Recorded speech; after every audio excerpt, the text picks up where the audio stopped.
बोल परम पूज्य गुरु घासीदास बाबा की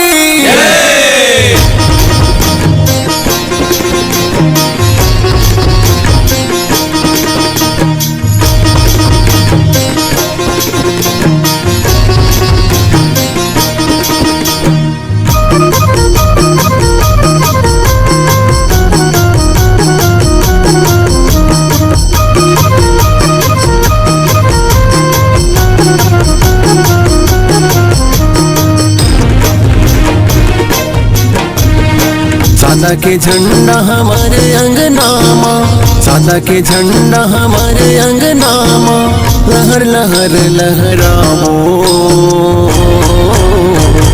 आगे जी आगे 18 दिसंबर गुरु बाबा की जयंती मनाओ। आगे जी आगे 18 दिसंबर गुरु बाबा की जयंती मनाओ। सादा के झंडा हमारे अंगनामा, सादा के झंडा हमारे अंगनामा, लहर लहर लहरावो।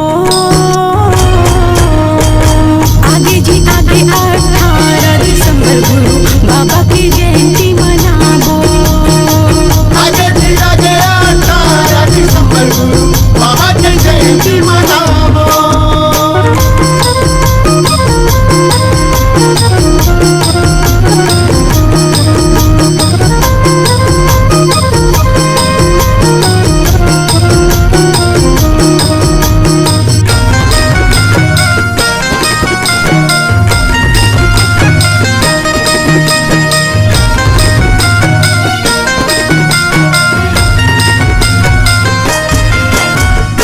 सत्य पुजारी गुरु घासी बाबा सत्य के रत्ता बताएगा।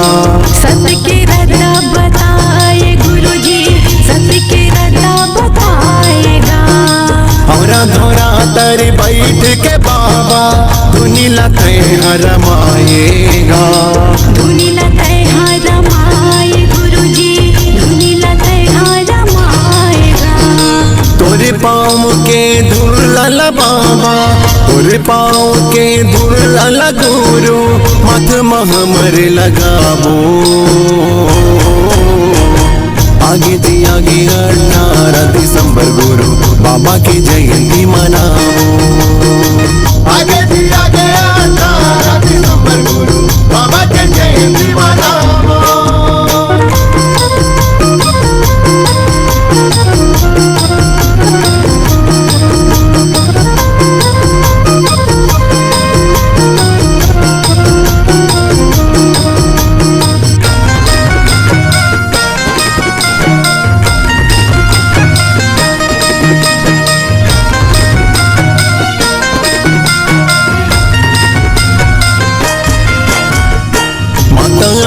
दिन महंगू के लाला घासी बाबा दे दे दर्शन। दे दे हमला दर्शन गुरु जी, दे दे हमला दर्शन। जोड़ा जखाम तरी माथ नवाथो गुरु बाबा हो जा परसन। हो जाते हाँ परसन बाबा जी, हो जाते हाँ परसन। गुरु घासीदास के नाम सुमर के, गुरु घासीदास के नाम सुमर के मन चाहा फल पावो।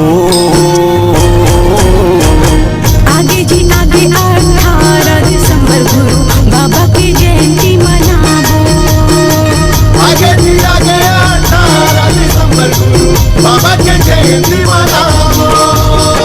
सादा के झंडा हमारे अंगनामा, सादा के झंडा हमारे अंगनामा, लहर लहर लहराओ। आगे जी आगे 18 दिसंबर गुरु बाबा की जयंती मनाओ।